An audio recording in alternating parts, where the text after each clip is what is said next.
नमस्ते। आज हम बनाने वाले हैं ओनम स्पेशल एक और रेसिपी जो कि बहुत ही ज़्यादा टेस्टी होती है और आप इसे किसी भी चीज़ के साथ खा सकते हो।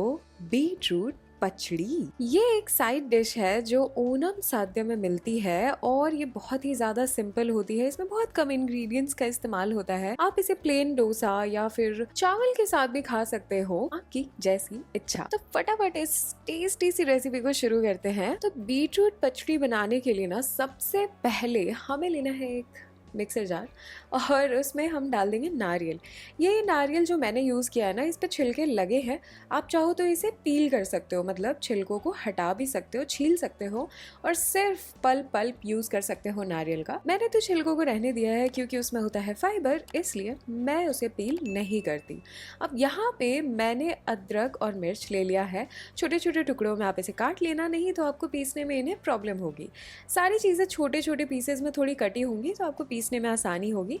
इसमें थोड़ा सा पानी और थोड़ा सा नमक स्वाद अनुसार हम ऐड कर देंगे और फिर हम इसे पीस लेंगे। आपको इस वक्त ना बहुत नमक ऐड नहीं करना है, बहुत थोड़ा सा नमक आपको डालना है।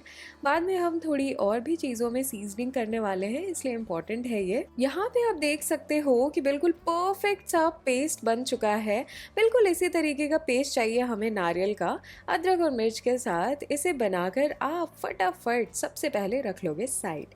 अब यहाँ पे मैंने लिया है एक पैन और इसे रखा है फिलहाल मैंने मध्यम आंच पे। और ये रहा बीट रूट, ठीक है। ये है चुकंदर जिसे मैंने अच्छे से ग्रेट कर लिया था, घिस लिया था। जो आपका ग्रेटर का सबसे मोटा साइड होता है आप उसी से इसे घिस लेना और इसे डायरेक्टली पैन में आप ऐड कर दोगे। मध्यम आंच पे पैन रेडी था, ज़्यादा गर्म नहीं करा था मैंने। जब पैन अच्छे से गर्म हो चुका था मध्यम आंच पे, फटाफट मैंने बीट रूट डाल दिया था और फिर हम इसमें ऐड करेंगे थोड़ा सा नमक और थोड़ा सा पानी। बस इन दोनों चीज़ों को आपको फ़िलहाल ना ऐड करना है और अच्छे से इसे करना है मिक्स। अच्छे से मिक्स करने के बाद आपको इसे ढककर पकाना है।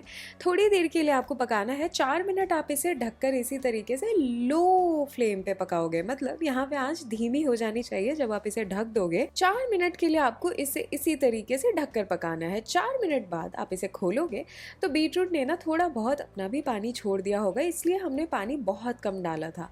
अब इसे हम थोड़ा सा मिला लेंगे और फिर से लो फ्लेम पे 5 मिनट और पका लेंगे, 4 से 5 मिनट। आप इसे इसी तरीके से छोड़ मत देना, एक्चुअली हमें इसे बिल्कुल सॉफ्ट करना है, ये मेन मुद्दा है।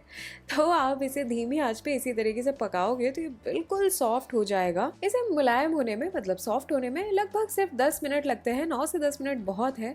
और आप देखोगे कि इसका सारा पानी ना सूख चुका है। जब आपको लगे कि हाँ सारा पानी गायब हो चुका है, तब हम इसमें ये नारियल का पेस्ट ऐड कर देंगे जो हमने शुरू में बनाकर रेडी कर लिया था।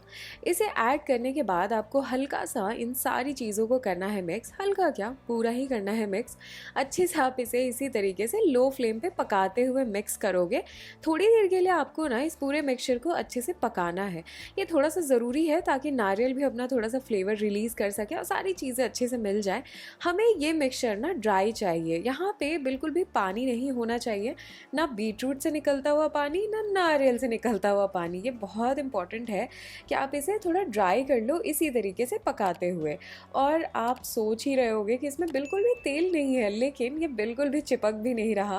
फ्रेश जो नारियल होता है ना, उससे हल्का फुल्का फैट तो रिलीज़ हो ही जाता है, तो वो काफ़ी होता है। और ये पैन में या कढ़ाई में जिसमें भी आप इसे पकाओगे बिल्कुल नहीं चिपकेगा। आपको कोई ज़रूरत नहीं है थोड़ा भी ऑयल यूज़ करने की। वेट लॉस के लिए तो ये चीज़ परफेक्ट है। अब यहाँ पे आप देख सकते हो ये सारा मिक्सचर काफ़ी ड्राई हो चुका है, तो हम फ्लेम को ना बंद कर देंगे। ये बहुत इंपॉर्टेंट है कि यहाँ पे आँच को आपको बंद कर देना है।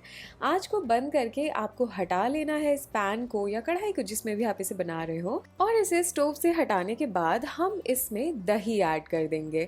दही को आपको इसमें ऐड करके अच्छे तरीके से मिक्स करना है।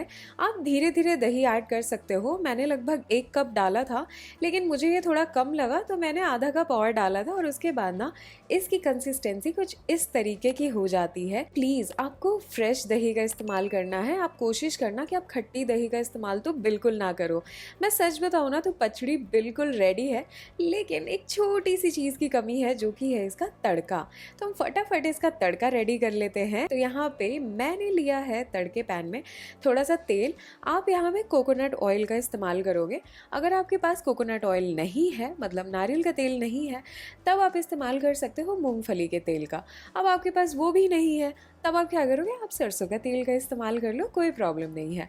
अब यहाँ पे ना जब तेल अच्छे से गर्म हो जाए तो हम इसमें डाल देंगे मस्टर्ड सीड्स, मतलब राई और या फिर सरसों के दाने, जो भी आप इसे बोलते हो। उसे ऐड करने के बाद आप इसे अच्छे तरीके से चटकने दोगे और यहाँ पे ना आंच बिल्कुल धीमी है। ये बहुत ज़रूरी है कि तड़का लगाने वक्त ना आंच बिल्कुल धीमी हो। सारी चीज़ें ऐसे भी तेल से उछल उछल कर गर्माहट की वजह से बाहर आने वाली है, इसलिए आंच तो आप बिल्कुल धीमी रखना, नहीं तो इस तड़के पैन में तो आग ही लग जाएगी।